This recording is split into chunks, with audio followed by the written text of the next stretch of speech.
Leila, thanks indeed for talking to us. So what have you been telling potential investors? I mean, is our pitch progressively different from last year? A lot has happened.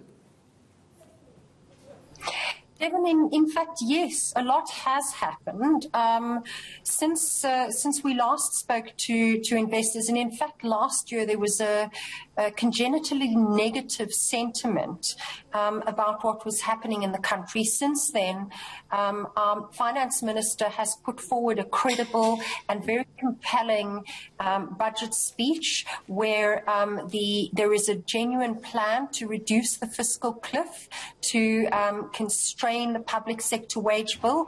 Most recently, the president announced very pleasing reforms around increasing the electricity cap to 100 megawatts of self-production. The sale of 51% of SAA will also be tremendously well received. All the many initiatives to combat corruption have also been very well received. And of course, we will also be showcasing tomorrow our Pravin Gordhan, as well as the ESCOM CEO, to talk about some of the reforms underfoot to improve our electricity production. So overall, we have a really positive and promising narrative, and this really supports the overall objective, which is to try and crowd in much more confidence and much more financial flows into the South African economy. It's interesting you mention Andre de Ruyter and the Public Enterprises Minister, because whenever you look at the list of the investors, high up on that list is security of energy and power. Now, no doubt the President did make some interesting remarks and announcements around the self-generation of electricity, but still a very difficult task on energy security, isn't it, Leila? Because we still have power cuts and you need conveyor belts to turn in this country, isn't it?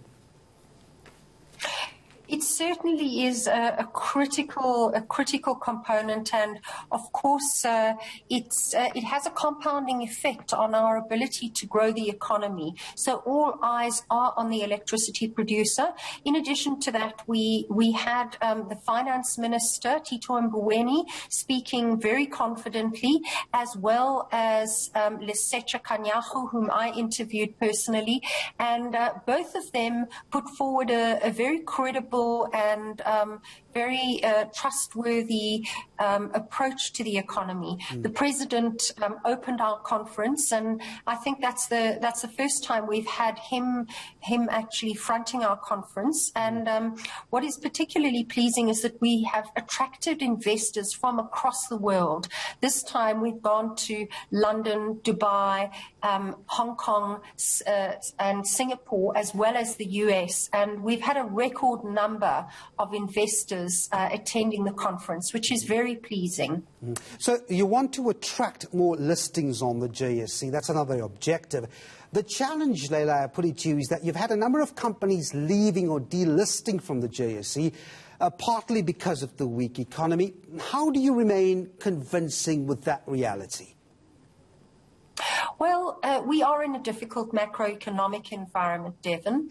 That said, we do have some excellent single names. Athena will be listing, which is a substantial listing from Dubai.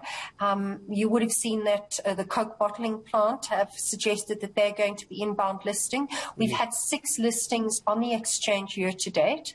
Most importantly, I think, to remember is that we have had a material double-digit increase in the market cap. And ultimately, it is important for us to have the number of listings growing because of the pipeline effect. But most of the delistings that we've seen in the past have been on the tail end, which is really in the small cap and the fledgling market. We are seeing a very healthy situation in the top 40 market, and we're very grateful for that in South Africa. In fact, South Africa punches way above its weight. We are 18th largest in the world by market cap versus being 33rd largest by GDP. So we do have a deep and sophisticated capital market.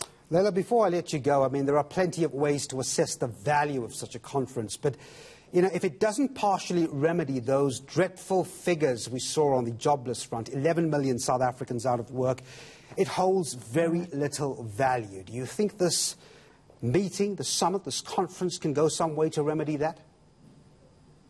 Look, I do think that we have an opportunity.